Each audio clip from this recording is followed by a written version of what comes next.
Hi! Welcome to my channel ng Bandens TV. Ang ating topic ngayon is about kung ano ang inabalahan ni ng Bandin.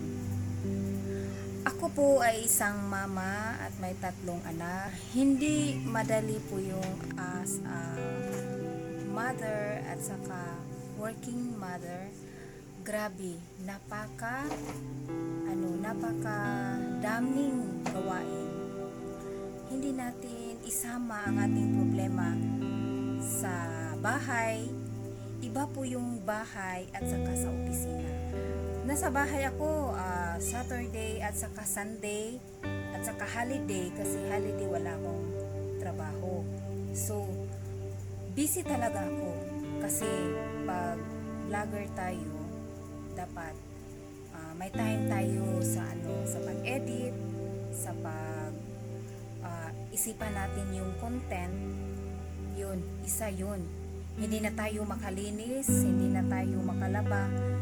Napasalamat na rin ako sa aking mga anak kasi marunong na sila maglaba. Sila na maglaba ng aming mga damit.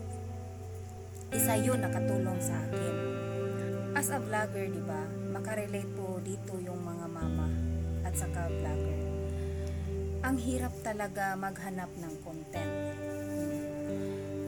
Yung mga small nga mga bahay nila, walang mag-view ng mga video. So, hinay-hinay lang po silang bandin. At saka, as a mother din, kailangan pagtutunan natin yung kailangan ang bata, ang ating anak, marunong sa bahay, marunong sa gawain ng ating bahay. Kasi hindi lahat sinamban din nasa bahay. Kahit wala siyang trabaho, kahit day off niya, ano pa rin, pumunta kami sa grocery o kailangan namin mamalingki. So, ang mga anak ko rin yung magluto. So, malaking tulong din sa akin na nandito si Mama Lily. Siya rin ang magturo ng mga anak ko at saka mama na husband ko. So yun ang buhay mother ko sa pag nandito na sa bahay sinang Bandin.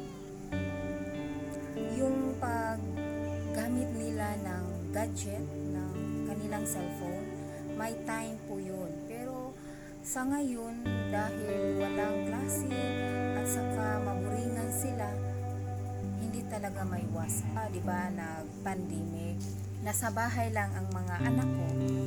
So hindi talaga maiwasan yung anak ko magtanong sila about sa kanilang module, o di kaya i-monitor ko sila dahil mahirap talaga yung anak natin na may cellphone, merong gadget, kasi mas malaki pa ang oras nila sa laro kaysa pag-answer ng kanilang module. Isa doon, napakahirap. While po nagtrabaho ako, i-monitor ko po yun. Ngayon, wala ng klase. Lahat ng kanilang cellphone, dadalhin ko. Magdala ako ng cellphone sa trabaho. Kasi pag hindi ko dalhin, whole day sila na maglaro. So, yun ang technique ng isang mama. Lahat ng gadget dadalhin. Pati yung laptop, dadalhin ko rin. Hindi laptop, no? Yung charger lang. Kasi pag walang charger, hindi na umaandar. Yun. So, ang kanilang gagawin dito sa bahay,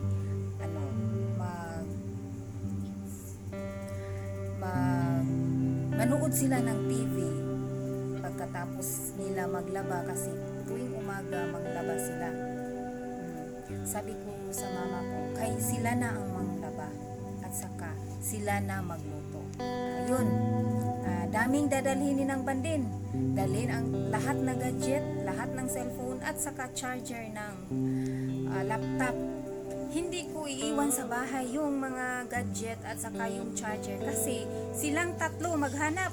Lahat hahalongkatin, o diba? Pag yun ang ng kanilang gawain, so ang mga damit mahalongkat, ang mga cabinet, lahat-lahat na gamit na gusto nila mahanap yung cellphone. So, para walang mahalongkat, dadalhin ni ng bandin sa trabaho niya, o di ba? Grabe silang bandin, parang ano na.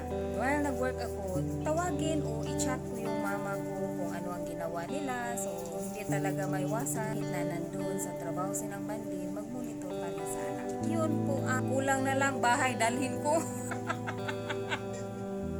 Pag nandito na ako sa bahay, sabi nila, ma, nag-ano ako, nanglaba ako, nagluto ako, ang hugas ako ng plato,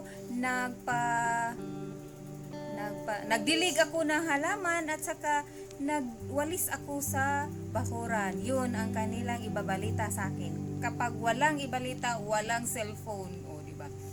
Yun, ibigay ko na sa kanila 3 oras or 2.5 hours sila maglaro. So, happy na sila. Dapat limitan natin kahit 3 oras sa isang araw lang sila maglaro.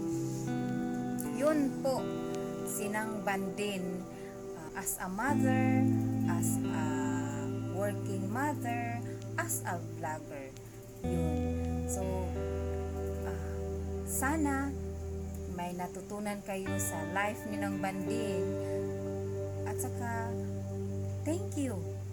Team Arinols, thank you for supporting me.